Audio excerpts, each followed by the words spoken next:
Hello, everybody. My name is Marilyn Kane, and I'm an Associate Director of Alumni Relations here at DePaul. I'm also your host for today's Blue Demon Challenge edition of the Demon Darling Games. I'm joined by two DePaul alumni married couples, John and Sarah Lestock from Renton, Washington, and Mark and Annie Miskovich from right here in Chicago. The couples will be tested in classic game show fashion on how well they know their partner, including a handful of questions about their time as students at DePaul. Today's grand prize, the winning couple will be awarded $100 to donate in their name to a mini challenge of their choosing during today's Blue Demon Challenge. Before we get started, let's get to know our couples, starting with the Lestocks. John and Sarah, tell us a little bit about yourselves, how you met, what you studied at DePaul, and what mini challenge you're playing for today. Wow. I'm originally from Chicago. Sarah is originally from Milwaukee. We met at DePaul, would have been my junior year, your freshman year. Mm-hmm. And it took me almost a whole year to ask her out. And she said, yeah, finally. And so at the time I was an accounting major, and you were what the time you were pre-med, but then changed to finance and accounting. Exactly. We've been together ever since, and just kind of been everywhere. And how about the Meskoviches? Annie and Mark, tell us about yourselves. We live in Chicago. I'm a native Chicagoan. So is Mookie claims, but he's from the suburbs. We also met at DePaul in graduate school. I was finishing up my last class, and he was just starting. Annie was in undergrad a little bit after I was there. I was an undergrad first, and then I came back for grad school. So we're both double demons as well. Okay. And we are competing for the Finish Line Fund if we win. We'll see. Perfect. And Lestocks, the Driehaus College of Business. Perfect. Okay, so we know. Well, I, for one, am very excited to get started. So let's play the Demon Darling game. In round one, the husbands will write their answers to each question on a pad of paper, making sure to keep their response secret from their wives, who will then guess aloud what their husband wrote. Remember, no peeking. So in round one, questions are 5 points each. Question one. Besides you, what does your wife still have in her life from her time at DePaul? Oh, gosh. No peeking. Annie, go ahead and tell us the answer for besides you, what does your wife still have in her life from her time at DePaul? I would say some of my closest friends, Barry and Haley, who we also met in undergrad, and we are going to be going to the cabin soon. And you know them, they're a part of our lives, and we love them. Okay, Mark, go ahead and reveal. I was way off of that one. I said sweatshirt. Okay, Sarah, your time. Besides you, what does your wife still have in her life from her time at DePaul? Well, John is not one to throw things away. Mm-hmm. So I'm sure he's kept some of the textbooks that I had in college. Okay, John, we're ready for the reveal. Oh, very close. It's kind of hard to read because my writing's terrible. CDs I said CDs from Dorm Life. So some CDs from the early 90s. Okay. So, we do still have those too. Question number 2. If your wife suddenly became famous, what would it be for? Oh, okay. This one is kind of fast. Sarah, we'll start with you. Well, I have a passion, call it obsession, and I like to play golf. So okay, you'll be famous for golfing. Okay. I would be famous for playing golf. John, what did you say? what did I say? Yes. I said golf. Well done. Okay, I like this. Parker smelled great, by the way. So. Yes. Okay. 5 points on the board for the Lestocks. Okay. Annie, let us know. What would you be famous for? I would be famous for saving a celebrity's life randomly. Jeff Spicoli already did that in Fast Times at Ridgemont. That's already been done. I have no idea. Okay, Mark, what did you say? Right. Writing. That would have been fun. Oh, thank you. See, so you're a great writer. See, I like that. Okay. What is the one thing your neighbors have more of than you do? This is a good one. Okay. Annie? Our neighbors have more time than we do. Oh, okay. Uh-oh. Mark, let's see it. Household cleaning products. They're very, very, we love them. They're great. They're very, very obsessive compulsive with cleaning. Yeah. Mm-hmm. They have a lot of time to do that. Exactly. See? Yes. I am not your neighbor. Okay, Sarah? We're not great at lawn care and planting and things. So I would say our neighbors probably have more healthy grass and plants and trees than we have. Okay. John? That's a good answer, but unfortunately, it wasn't my answer. I said children because some neighbors have more than one child. They're not my children, but they're more than one child. What habit of your wife did you used to hate but have since fallen in love with? This is a really good one. Be nice. Yes. This is a slippery Listen, slope. it's okay. Listen. It's a double-edged sword, man. I'll give you 10 seconds. I'll read it again. What habit of your wife did you used to hate but have since fallen in love with? I'm going to go ahead and start with you, Sarah. So John is a neat freak, or he was more of a neat freak, and I wouldn't say I was a neat freak. So I think he has come to enjoy and appreciate, a little mess every once in a while. Awfully close. I said cleaning up dishes after a meal. You know what? I'm going to give you 5 points for that. Yes. Thank you. So before I end up sleeping on the couch, I'll just explain. We kind of split it. She cooks it, I clean it up after. So it's kind of an even Steven. So. Okay, see, there we go. It works. It works. It works. Okay, Annie. I think it's planning things. I tend to look in advance and plan activities and things for us to do and potentially overbook us sometimes. And though it could be stressful and exhausting, we're making memories. And so I'm confident that he believes now that this is a good habit. Mm-hmm. I'm here for it. Mark, what did you say? Watching Bravo. I really like that answer, though. I like that answer. We have one more question in round one, so let's get to it. Okay. Which of the following DePaul giveaways would your wife most want to take home from an event? Would it be a journal, a pint glass, a luggage tag, or a stretch tree? Okay, Annie, what are you taking home? Well, for sure, the pint glass.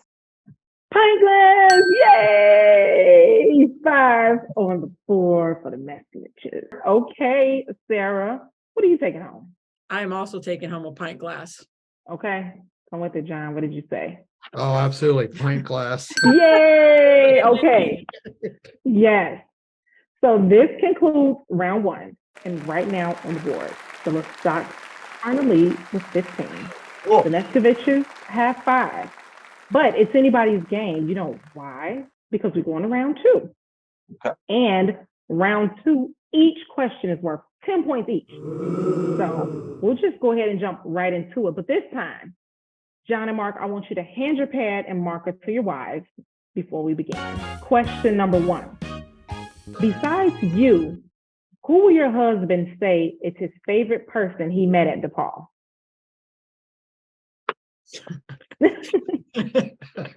But no one can replace you, honey. Mark, who would that person be? Well, I'm going to dovetail back to one of Annie's earlier answers because the friends that we did meet from DePaul that she went to undergrad with that I got to meet it would be Mary, Chris, and Kaylee. I definitely think that those are my favorite people. My friends, we're just gonna yeah, they're down here. Okay. Annie, what did you say? Said meeting Mary through me. It's actually 10 points. So now you jump up to 15, and we're kind of tied right now before we get those Fox answers. So, John. So my favorite person besides Sarah? Well, I had a roommate in college. We were good friends. Gosh, a couple years. Larry. I see some reaction. I think we got along so well because everybody else was afraid to be his roommate. So we just kind of hit it off at Corcoran. So yeah, I'd say Larry. Okay. Sarah, go ahead and I didn't even think of Larry because I said Rob. Oh, fill in the blank. Your husband lucked out when he found you because you're the only woman who would put up with his what? Whoa, I saw writing really fast. John, go ahead and give us the answer. I don't know how I can articulate this. My nerdiness, the stuff I love, the Star Wars, the Star Trek, the Doctor Who, have little action figures, comic books. I mean, all that stuff. Yes. I see some agreement going on. Sarah, what did you say? His sci-fi addiction. Okay, that is 10. That is 10 on the board. Yes. Mark, tell us. I know this is hard to articulate as well, but whenever we go somewhere, I just wind up talking to people randomly, and within 10 minutes, it's like I've known them my whole life. It's either that or I need to plan anything. So it's a toss-up between the two. Okay. Annie, what did you say? Putting his socks on the floor. Okay. I never knew that bothered you. Now, question 3. While at DePaul, which establishment would your husband say he ate at the most? And this is not a university. This is It can be any establishment. We'll go ahead and start with you, Mark. I'm going to say Broncos. Okay. Annie, reveal. Yay! 10 more points for the Mets. Chicken sandwich and a hot dog. Oh, best. John, what's the answer? Place I would have eaten at the most? Yes, while at DePaul. While at DePaul. So poor college student. I want to say Demon Dogs because right underneath the Fullerton L. Yeah. Else I get dinner for like $1.50. Absolutely love Demon Dogs. Okay, Sarah. No, he loves Chicago style pizza. So it was Pacino's. The best stuffed pizza in Chicago, hands down. Absolutely. Okay. God, do I miss it? Yes. Let's go. Question number 4. If your husband were to call you from jail, what crime would you assume he had been arrested for?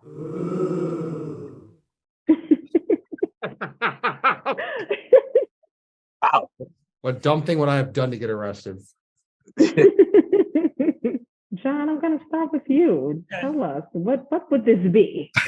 I'm embarrassed, but yeah, we're grown ups. We can share, right? Exactly. What would I possibly be arrested for? What dumb thing could I have done?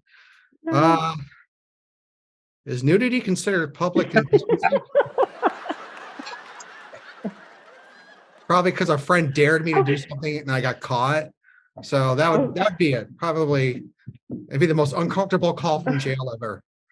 I mean, Sarah, what do you think? I think they go together because the root of it would be public intoxication that would lead to nudity. We'll give you 5 out of 10 points.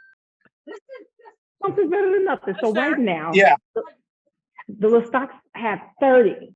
Mark, let us know what that would be. I know all of this is super out of character for everybody, but Mark, what would this be? Let's see here. I'm going to have to kind of go with that with a little public indecency / dancing on a bar. This sounds like a great time back in the DePaul days. Annie, what did you say? I was very specific. How do you make it at Running naked on the wish field. That is okay. So what are we going to give them? I'm going to look to the judges. We're going to do 5. You know what? Close enough. Question 5. As a student, which of the following locations would you have been most likely to find your husband? At the library, at a game, at Kelly's, or in his room? Okay, Mark. Undergrad would have been Stewart playing pinball. Because I was always there doing that. Graduates, I definitely would say 3rd floor of the library. Okay. I like this studious answer. Annie, what did you put down? Uh-oh. Kelly's home. John, where would Sarah find you? Well, of all those choices, because I had some hard classes, so I would most likely be at the library. Okay. He's at the library. The Sox have 40. The Meskoviches have 30. This bonus question is for 25 points. So this sounds like whoever gets this one right is taking home, they're the winners. Guessing within a margin of 0.1 point, what was your spouse's undergraduate GPA? And listen, I'm going to even make this better. If you get the exact answer, you'll earn an extra 5 points. So, John, what was Sarah's undergraduate GPA? At the risk of sleeping on the couch forever. Okay. 3.8. Oh, Sarah? 3 So, points. 3.6. Okay, so that's a 0.2 difference. Okay. Mark, what was Annie's undergraduate GPA?